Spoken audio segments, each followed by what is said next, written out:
نیکوکاروں کا طریق حق کو دل و جان سے ماننا اور برگزیدہ لوگوں کا شیوہ نرم کلامی اور اشاعت دین ہے۔ نرمی کا دامن پکڑنے سے مطالب حاصل ہوتے ہیں اور مال خرچ کرنے سے لوگ بہت سی تعریفیں کرتے ہیں۔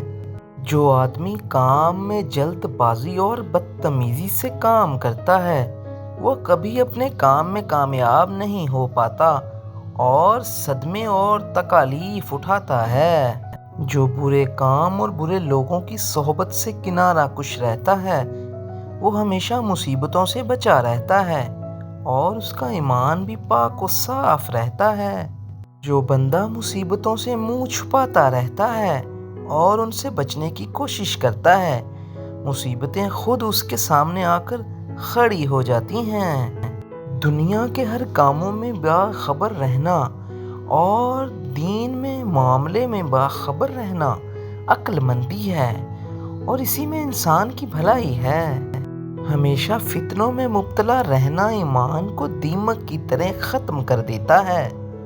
تنہائی اختیار کرو اور اللہ سبحانہ و تعالیٰ کی عبادت میں مشغول رہے اور اپنے ایمان کو فتنوں سے محفوظ کر۔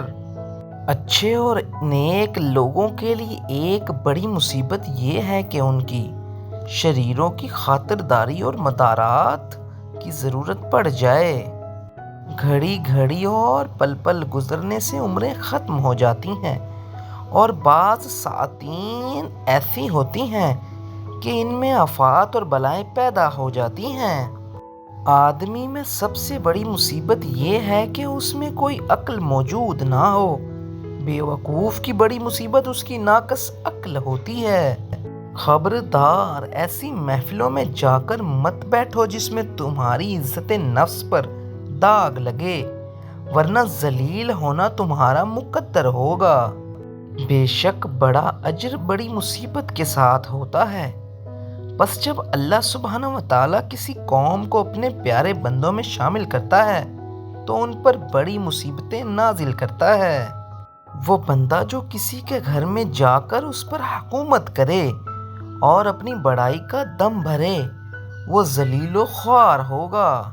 مشورہ دینے والے پر صرف یہ فرض ہے کہ رائے دینے میں پوری کوشش کرے اور کامیابی کا کوئی ضامن نہیں۔ سر کے بال سفید ہو جائیں تو ایلو ویرا سر پر لگا کر نہا لیں، 80 سال تک بال سفید نہیں ہوں گے۔ بہت سی مردہ چیزیں ایسی ہیں جن کا پانا دشوار اور ناممکن ہے۔ یہ باقاعدہ مقرر ہے کہ شاخیں اپنے اصل کی طرف رجوع کرتی ہیں۔